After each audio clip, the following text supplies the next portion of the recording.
I had an interesting talk this weekend with a new friend, a friend I hadn't met, but someone that a friend of mine said, "Oh my gosh, you have to meet this person. You guys are going to totally click." And so we finally, connected over the phone and had a great conversation and talked about a number of things. And one, there was a few things that really struck me. One was this person was a like a youth minister for a while. That's not what they do now, but they had a chapter. And as they were explaining to me their role as a youth minister, and I don't think they even used the word youth minister, but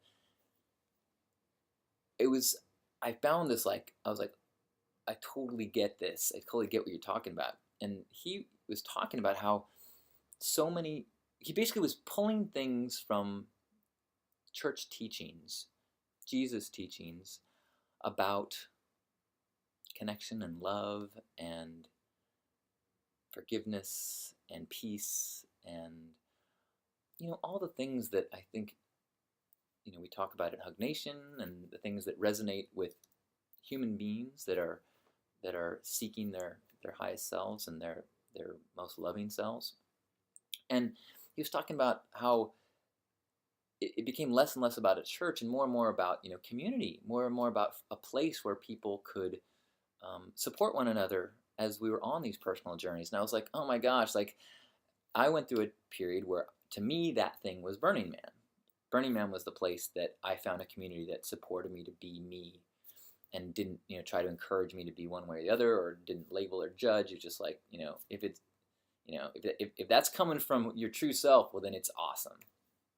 And as more and more I've realized that it's not a thing that does that. It's anything that does that. If it's Comic Con, if it's a knitting guild, if it is a church, if it is any organization, any community that gives you that supportive network. I feel that in some ways the I'm in a situation now where I feel that from my coworkers, and that is I think a good awareness that these pockets of support, these are critical. It's very hard to kind of discover, to give your with yourself within the culture, because the culture, you're so raised in cultural ideas and norms that trying to not get distracted, trying not to get pulled back to thought patterns of the culture, without other voices encouraging you is so hard. I mean, I was in another conversation over the break with a woman who is, a gorgeous woman who was struggling with body issues, and how she was just kind of taking a break to go how frustrating it is, the volume of the voices telling me that there's things wrong with my body, that I'm not thin enough, and how crippling that can be. And whatever the not enough is, I there's the whole nature of capitalism or commercialism or whatever you want to call it, the state that we have in the U.S. I can't speak for the rest of the world, although we're trying to do our best to make it a global state. Is that we require growth, we require more purchasing, we require companies to grow, and we require more spending. And to do that, everybody has to be buying more. Contentment breaks capitalism. Hear that? Nothing about our system, our politics, our culture, our media, none of it will knowingly or intentionally tell you that you're okay. Because all of these systems, every organization has self-preservation. So the underlying theme of our culture is you're not enough, but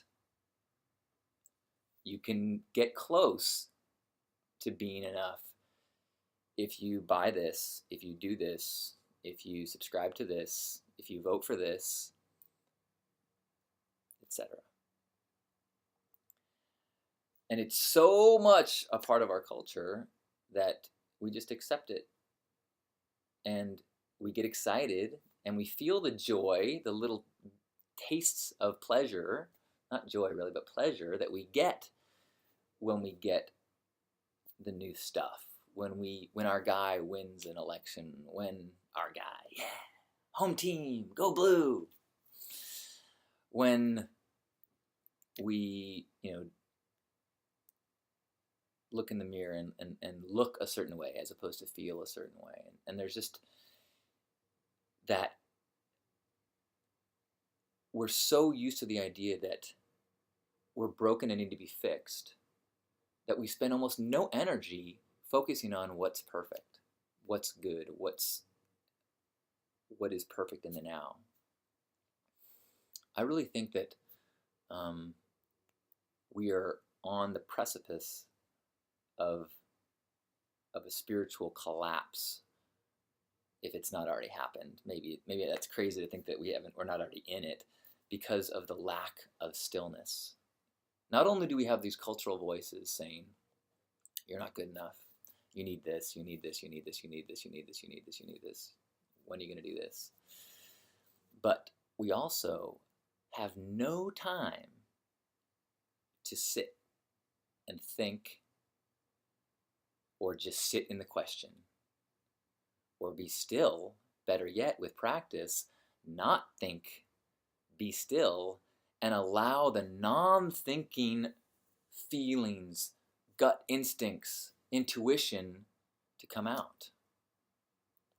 And if we never let that come out, we're constantly in that state of what's next, what's next, what's next, what's next. That's why we want another taste. I need something, what's next? We eat, not because we're hungry. We want what's next. And with the blessing of technology and an internet and a world where we can have all the information in the world on our hip, maybe too close to our genitals, but that's another topic. We get in these Pavlovian trained patterns where whenever we have stillness, we go, what's next? What's happening? Who's updated? What's happened? Something's happening. Things are happening. And so we don't sit quietly waiting for a bus. We don't zone out on a drive. We don't, while we're waiting for a friend to join us at a restaurant, we don't just sit and enjoy the day. We're here.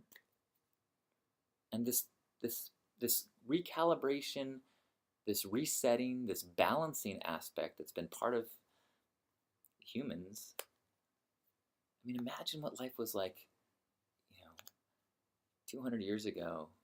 How many chunks of stillness that you would have. We have, I know there's a lot of people that are upset about pesticides, processed foods, chemicals, all things like that. And I think that those are things that we should be focusing on. But I think that with a body-mind connection that is as deep as we know it to be, the fact that we are disrupting our body's natural concept of stillness, and I would say healing, I think is equally as responsible for the ailments and sicknesses that plague these times as any physical thing. And so the surge of yoga, the surge of people needing coaches, mindfulness training, things like that, I think that is all a reaction to this epidemic, this thing of like, oh my gosh, we basically, we inhale, we exhale, we eat food, we poop, we sweat, we're still, but we haven't thought about it that way. We haven't thought about it. That's part of what the body requires. And so we've taken it out, and now we're trying to find medications that will help us sleep through the night, medications that will help us focus, medications that will help us calm down, medications. And don't get me wrong, I'm a big believer in feeling better by any means necessary. I was on anxiety medication for 10 years. I've been off for over 3, but I'm not against medication. I'm just saying that the culture has no motivation to help you or teach you or have you look at any of the things that might allow yourself to heal naturally. A doctor, I saw a talk by the guy who runs Arrogant Bastard Ale. He did a talk at the TEDx that I was at, and he said he had stomach problems for most of his life. And he'd seen dozens of doctors, and none of them ever asked him, "What's your diet like?" They all listened to symptoms and then prescribed something. And they're probably well-meaning doctors. It's just that when you're in a system, it reflects on you. It impacts the way you think, the way you problem solve, the way you see what is the problem. And so without stillness, without fresh food, there's very few forces in our culture that are saying, try that first. Because a lot of those things you can do yourself. You can start a garden and meditate and practice gratitude. And you might realize, holy moly, I don't need any of this stuff. Too many people have that thought, and we'll have a collapse. But I'm not too worried about that. I think that there will always be a balance of people who are caught in it and people waking up from it. And even those that are waking up, it's hard work. It's a hard practice to keep reminding yourself, to keep remembering, to keep finding a community of people, a community of this, so that you can have those reminders of like, wait, it's awesome. It's amazing. Life's fantastic. Look at this. Look at this.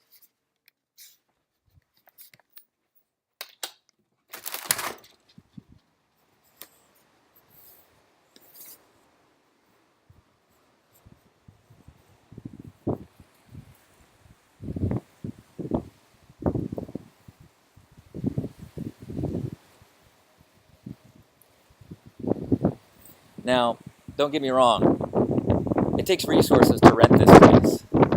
But to paddle out there, that's free. Talk to a surfer sometime. I'm watching my roommates get infected by this amazing peace that they get in the water. And I think it's a beautiful illustration of what's possible when you dial into stillness. You tune in to the natural world when you go for a hike. So, thank you for being that community of people for me. Thank you for reminding me of the miracle in the moment, of the love that is reflected back so strongly when we simply allow it to shine from ourselves. So much pressure to hold it back. So much pressure to handshake instead of hug. So much pressure to be cool instead of kooky. But when we allow each other to let the heart shine, it lets everybody else know, yes, that's okay. That is okay. It may not be what my cultural story is, but it is what my natural desire is to be loving, open, living, alive. And I can play the games of culture. Sure, have fun with it. As long as you keep practicing coming back. So thank you for this practice. Thank you for the love. Thank you for being you. I love you.